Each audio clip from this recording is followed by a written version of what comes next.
So এই similar মনে হওয়ার কারণে কি হয়, অনেকগুলো টাইম কিন্তু এখানে ইউটিলাইজ হয়ে যাচ্ছে বা কনজিউম হয়ে যাচ্ছে। সো এই টাইম ম্যানেজমেন্ট ইস্যুটা অনেক বড় তখন হাইলাইটেড হয়ে যায়। যখন হেডিংগুলোর দিকে মনোযোগ দিচ্ছে তখন প্যাসেজে তারা পড়ার সময় মেইন আইডিয়ার দিকে ফোকাস না দিয়ে স্মল ডিটেলস বা এক্সাম্পলসগুলোর উপরে বেশি ফোকাস দিয়ে ফেলছে। অপশনগুলো এমনভাবেই সাজানো থাকে যেন ছোটোখাটো ডিটেলগুলোতেও স্টুডেন্টরা কনফিউজড হয়ে যাবে এবং দেখা যাবে যে কিছু কিছু হেডিং স্মল ডিটেলের সাথে ম্যাচ করে মিলে যাচ্ছে, কিন্তু আমাদের ফোকাস রাখতে হবে মেইন আইডিয়াটার উপর। আসসালামু আলাইকুম, ওয়েলকাম টু পায় শিক্ষা লার্নিং এপিসোড। আজকে আমরা আইএলসের রিডিং নিয়ে কথা বলবো। রিডিংয়ের অনেকগুলো প্রবলেমস যেগুলো স্টুডেন্টরা ফেস করে। অনেক সময় তাদের টাইম শেষ হয়ে যায়, অনেক সময় তারা আনসার্সগুলো ঠিকমতো খুঁজে পাচ্ছে না, এই ধরনের প্রবলেমসগুলো ফেস করে। সো আমরা গত এপিসোডে আপনাদের থেকে জিজ্ঞেস করেছিলাম যে আপনাদের কী প্রশ্ন আসতে পারে।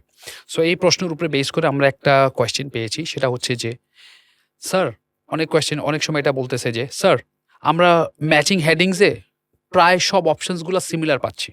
সো তারা বলতেছে যে even though there are many different ways A B C D answers আছে, বাট ম্যাচিং হেডিংসে কোয়েশ্চেন্সগুলো বা অপশনসগুলো তাদের কাছে সিমিলার মনে হচ্ছে।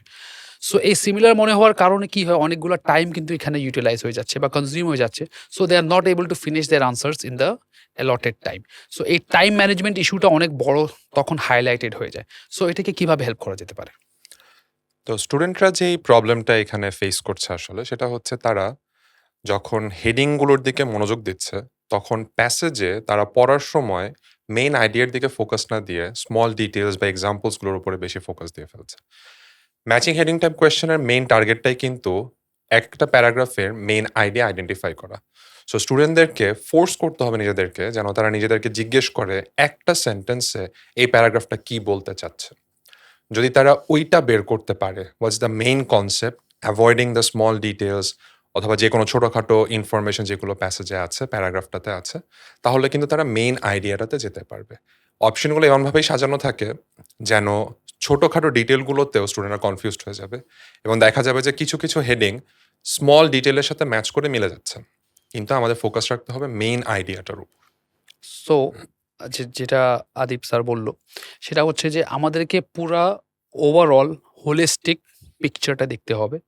ছোটখাটো যেখানে একটা ইনফরমেশন দেওয়া আছে, একটা স্ট্যাটিস্টিক্স দেওয়া আছে বা একটা যেকোনো একটা আইডিয়া দেওয়া আছে, আমরা ওটাতে স্টিক না করে পুরো একটা হোলিস্টিক ভিউ দেখার চেষ্টা করব। যেন আমরা একটা হেডিংসগুলো যখন ম্যাচ করব তখন সো দ্যাট মেইন আইডিয়ার সাথে ম্যাচ করতে পারে। সো এটাই ছিল আমাদের একটা প্রবলেমের আনসার। এখন আমরা আমাদের কাছে আরো অনেকগুলা কোয়েশ্চেনস আছে যেগুলো আমরা মুভ করতে চাচ্ছি। সো নেক্সট কোয়েশ্চেন হচ্ছে যে স্যার, ট্রু ফলস আর নট গিভেন, ৩ টা তো একই ধরনের মনে হয়। এগুলোর ভিতরে ডিফারেন্সটা কি? হাউ টু মেক সিউর যে ট্রু আলাদা জিনিস, ফলস আলাদা জিনিস আর নট গিভেন আলাদা জিনিস। এটা আমরা কিভাবে, অ্যান্ড মোস্ট ইম্পর্টেন্টলি যে প্রবলেমটা, এটা আমি আমার কাছ থেকে আমার এক্সপেরিয়েন্স দিয়ে এড করতেছি, সেটা হচ্ছে যে টাইমলি শেষ করতে পারি। ট্রু ফলস নট গিভেন কোয়েশ্চেনে স্টুডেন্টরা যেই জায়গাতে সব থেকে বেশি প্রবলেম ফেস করে সেটা হচ্ছে তারা টেক্সটটা পড়ে নিজেদের একটা অ্যাজাম্পশন নিয়ে আসে অথবা নিজেদের প্রিভিয়াস নলেজ থেকে আনসার করার চেষ্টা করে। তো দেখা যাচ্ছে যে আমরা জানি কিছু একটা এরকম হতে পারে, আমরা অ্যাজাম্পশন থেকে যেহেতু এইটা বলা আছে তাহলে ওইটা হবেই, সেই থেকে আমরা ট্রু দিয়ে দিই। অথবা দেখা যায় যে আমরা এরকমভাবে চিন্তা করছি যে প্যাসেজে এটা বলা নেই, তাহলে এটা ফলস হবে। সো এই কনসেপশনে স্টুডেন্টরা যে এইভাবে ইনফরমেশনটাকে পারসিভ করছে এবং দেন এইভাবে তারা ডিসিশন নিচ্ছে, এখানে তারা ভুলটা করে ফেলে। আমাদেরকে চিন্তা করতে হবে যে প্যাসেজে কি ইনফরমেশনটা কিভাবে দেওয়া আছে। সো যেই স্ট্র্যাটেজিটা আমি স্টুডেন্টদেরকে সাজেস্ট করি সেটা হচ্ছে স্টুডেন্টরা যেন নিজেদেরকে কোয়েশ্চেন জিজ্ঞেস করে। সো ফর এক্সাম্পল বললো যে আমাদের তো কোয়েশ্চেনে বলা আছে যে Bangla the main export product from Bangladesh is rice.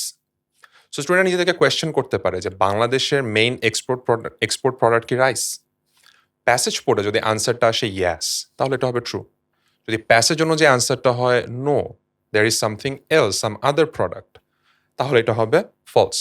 আর যদি প্যাসেজে বাংলাদেশের এক্সপোর্টের মেইন প্রোডাক্ট নিয়ে কিছু না বলা থাকে অথবা বলা থাকে যে ইন্ডিয়ার মেইন প্রোডাক্টটা হচ্ছে রাইস বাট বাংলাদেশের ব্যাপারে কোনো ইনফরমেশন নেই, তখন এটা হবে নট গিভেন।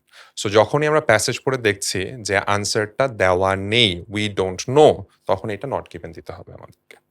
সো যেটা বলতে বলেছিলেন আদিব ভাই, যেটা বলতেছে, আমি একটু আমার এডিশন দিয়ে বলতে চাচ্ছি সেটা হচ্ছে যে সিম্পলি আমাদেরকে দেখতে হবে যে প্যাসেজে কি বলতেছে।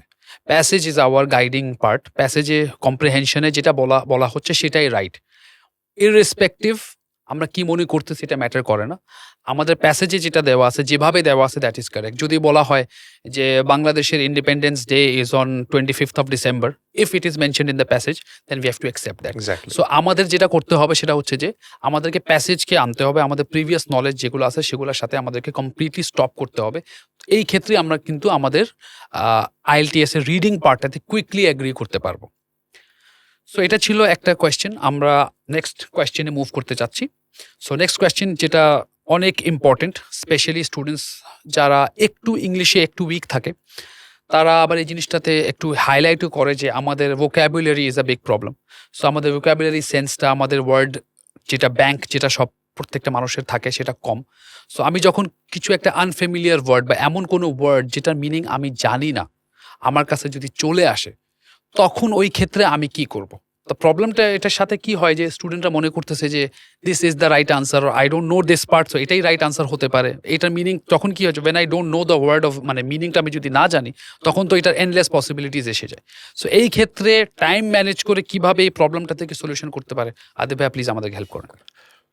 যখন স্টুডেন্টরা কোনো একটা ওয়ার্ডের মিনিং জানে না, তখন আপনি যেটা বললেন যে প্রবলেমটা ক্রিয়েট হয় যে ওরা ওখানে খুব বেশি ফিক্সেটেড হয়ে যায়। এটা কি একটা ইম্পর্টেন্ট ওয়ার্ড? এখানে কি আনসারটা আছে? অথবা একটা স্ট্রেস চলে আসে ওই সময়, যে একটা অ্যাংজাইটি কাজ করে যে আমি যেহেতু এই ওয়ার্ডটার মিনিং জানি না, আমি পুরোটার মিনিংও বুঝবো না। সো আমার দ্বারা এটার আনসার বের করা সম্ভব হবে না। কিন্তু IELTS কিন্তু নেসেসারিলি এই জিনিসটা দেখতে চায় না যে আমরা সব ওয়ার্ডের মিনিং জানছি। ফোকাসটা হচ্ছে যে আমরা পড়ে কোয়েশ্চেনটার আনসার বের করতে পারছি নাকি। সো ঠান্ডা মাথায় যদি আমরা জিনিসটা ডিল করি, যে কারণ এমনও হতে পারে যে আনসারটা তো ওই সেন্টেন্সেই নেই। সো এই সেন্টেন্সটার মিনিং আমি ধরতে পারলাম কি পারলাম না, দ্যাটস নট রিয়েলি ইম্পর্টেন্ট। ঠান্ডা মাথায় দেখলে আমরা এটা পার করতে পারবো। কিন্তু আমার যদি মাথাটা গরম হয়ে যায়, যেভাবে আমরা বলি, আমরা যদি অ্যাংজাইটিতে চলে যাই, তাহলে কিন্তু এটা আমরা মিস করে যাব। আরেকটা যে ব্যাপার চলে আসে এখানে, সেটা হচ্ছে অনেক সময় কনটেক্সট থেকে ওয়ার্ডটার মিনিং গেস করা যায়। কনটেক্সট অনুযায়ী ওয়ার্ডটার meaning at the very least positive নাকি নেগেটিভ, সেটা যদি আমরা গেস করতে পারি, তাও কিন্তু আমরা আনসারটা অ্যাটলিস্ট ধরতে পারবো যে এখানে কি ধরনের কথা বলা হয়েছে। ফর এক্সাম্পল, যেই ধরনের লিঙ্কিং ওয়ার্ডস বা লিঙ্কিং ফ্রেজেস আমরা ইউজ করি, on the other hand, however, while, whereas, এরা কিন্তু কন্ট্রাস্ট ইন্ডিকেট করে। সো যদি সেন্টেন্সের কোনো এক জায়গাতে আমরা ওয়ারঅ্যাজ পাই, অ্যান্ড ওয়ারঅ্যাজের আগে পজিটিভ কিছু বলা আছে, ওয়ারঅ্যাজের পরে কিন্তু নেগেটিভ কিছু আমরা পাবো। সো ওখানে কোনো মিসিং ওয়ার্ড থাকলেও আমরা কিন্তু কানেক্ট করতে পারবো যে এই ওয়ার্ডটার meaning at least positive or negative কীরকম হতে পারে। সো ঠান্ডা মাথায় ডিল করলে কিন্তু আমরা আসলে বেশিরভাগ ক্ষেত্রে আনসারটা পর্যন্ত পৌঁছাতে পারবো। একটা ওয়ার্ডে যদি আমরা আটকে যাই, তাহলে আমরা অনেক টাইম লুজ করে ফেলবো। এক্স্যাক্টলি। সো কথাটা হচ্ছে যে প্যানিক না করে আমরা কনটেক্সটটা দেখার চেষ্টা করব। আগে পিছের ওয়ার্ডস, আগের সেন্টেন্স, পরের সেন্টেন্স, এটা পড়ে আমরা আনসারটা বের করার চেষ্টা করব। কিন্তু এর মানে এই না যে আমরা পুরা টাইমটা একটা ওয়ার্ডের পিছনে ওয়েস্ট করে দিব, পরে যেন আমরা অন্য পার্টসগুলো আমার যেন এফেক্টেড হয়ে যায়। সো আপনাদের যদি আরও কোনো প্রশ্ন থাকে অবশ্যই আমাদেরকে জানাবেন, আমরা যেন ওগুলোর আনসার আপনাদেরকে করব। So let us move on to the next question, যেটা হচ্ছে যে next question we are moving on, right? সবচেয়ে another problem which the students are actually mentioning, যে ওদের টাইম শেষ হয়ে যাচ্ছে। যেগুলা ইভেন দো তারা রিডিং করতে করতে পড়তেছে, মার্কিং করতেছে, সব কিছু করতেছে, অ্যান্ড দেন লাস্ট প্যাসেজ আসার আগ পর্যন্তই তাদের টাইমটা শেষ হয়ে যাচ্ছে। সো এই time management is actually something which is affecting the whole reading part or whole IELTS exam. But yes, আমরা এখন একটু ব্রিফলি একটু কথা বলি যে কীভাবে এই টাইমটাকে ম্যানেজ করতে পারি, আর all 40 questions can be answered in the best possible manner as far as time is concerned. স্টুডেন্টরা যখন প্রিপারেশন নিচ্ছে এবং তারা যখন মক টেস্টে পড়ছে, তখন যেই প্রবলেমটা হয়ে যায় সেটা হচ্ছে প্রত্যেকটা প্যাসেজে সেম অ্যামাউন্ট অফ টাইম দেওয়া। এখন IELTS এর প্যাসেজগুলো যেভাবে ডিজাইন করা, তাতে হচ্ছে ফার্স্ট প্যাসেজটা ইজি হয়, সেকেন্ড প্যাসেজটা slightly more difficult, and third passage gets very difficult. So স্টুডেন্টদেরকে কিন্তু ওভাবে টাইমটা অ্যালট করা উচিত। ফার্স্ট প্যাসেজে লেটস সে 15 থেকে 17 মিনিটসের মধ্যে শেষ করার টার্গেট রাখতে হবে। সেকেন্ড প্যাসেজে 20 মিনিটস, অ্যান্ড দেন থার্ড প্যাসেজে 23 থেকে 25 মিনিটসের মধ্যে শেষ করা। তো এভাবে করলে, যদি আমরা প্র্যাকটিস থেকে এইভাবে করি, সবগুলো মক টেস্টে যত পরীক্ষা আমরা দিব, এইভাবে যদি আমরা আগাতে থাকি, তাহলে কিন্তু আমরা 40টা কোয়েশ্চেন আনসার করার সম্ভাবনা বাড়ছে। এবং যখনই আমাদের 15 মিনিটস থেকে 17 মিনিটস শেষ হয়ে গিয়েছে, আমরা কিন্তু প্যাসেজ 1টা বন্ধ করে প্যাসেজ 2তে চলে যাওয়াটাই লজিক্যাল হবে। আরেকটা ব্যাপার চলে আসে হচ্ছে একেকটা কোয়েশ্চেনে অতিরিক্ত সময় দিয়ে দেওয়া, অতিরিক্ত ফোকাস দিয়ে দেওয়া। একটা কোয়েশ্চেন আনসার করতে যদি আমাদের ৩ মিনিট সময় লেগে যায়, তাহলে কিন্তু আমরা আরো অনেক কোয়েশ্চেনই আনসার করতে পারবো না। স্পেসিফিক্যালি ডিফিকাল্ট যে কোয়েশ্চেনগুলো সেখানে যদি আমরা বেশি সময় দিয়ে দিই, তাহলে কিন্তু ইজি ৩-৪ টা কোয়েশ্চেন ছুটে যেতে পারে। যেটা আমি হয়তো পারতাম। For example fill in the blanks type question আমি হয়তো আনসারই করতে পারিনি।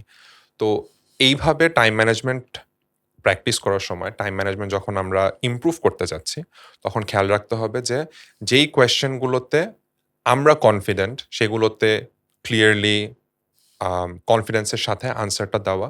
আর যেগুলোতে আমাদের একটু কনসার্ন আছে, একটু আনশিওর আমরা বা প্র্যাকটিসের সময় জানি যে এই কোয়েশ্চেনগুলো আমার রেগুলারলি ভুল যায়, সেগুলোতে কুইকলি পাস করা যেন আমরা অতিরিক্ত সময় না দিয়ে ফেলি।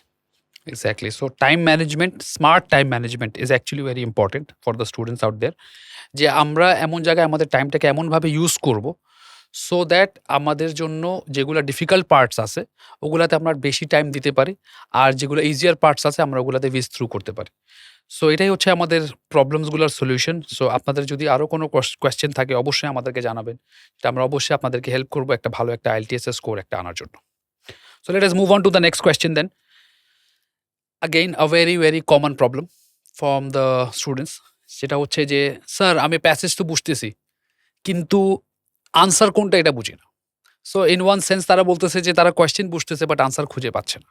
সো তারা অনেক সময় এটার কারণে কি হয় যে উপরে নিচে মুভ করতেছে, ফার্স্ট লাইন পড়তেছে, আবার নেক্সট লাইন পড়তেছে, আবার মাঝখান থেকে পড়তেছে, just trying to match up with the questions and the answers. Again এটার কারণে কি হয়, আনসার্স অনেকগুলো ভুল হয়ে যাচ্ছে অ্যান্ড তারা সময় মতো শেষ করতে পারতেছে না। So as I told you before যে time management is always an issue, but এখানে এসে টাইম ম্যানেজমেন্টের সাথে সাথে কি হচ্ছে, এখানে একটা স্কিল গ্যাপ দেখা যাচ্ছে যে তারা আনসারের সাথে কোয়েশ্চেনটাকে ম্যাচ করতে পারতেছে না। সো এটা কিভাবে আমরা হেল্প করতে পারি ওদেরকে? সো স্টুডেন্টদের যেই ইস্যুটা হয় এখানে সেটা হচ্ছে তারা কোয়েশ্চেন বুঝতে পারছে এবং প্যাসেজে গিয়ে অ্যাকচুয়ালি কোয়েশ্চেন যে জিনিসটা লোকেট করতে বলছে সেটা ওরা খুঁজে পাচ্ছে না। যখন আমরা কোয়েশ্চেন পড়ছি, আমাদেরকে খুব ক্লিয়ারলি বুঝতে হবে যে কোয়েশ্চেনটার রিকোয়ারমেন্টটা কি। কোয়েশ্চেন যদি সময় চায়, আমাদেরকে প্যাসেজে সময়ের দিকে ফোকাস দিতে হবে।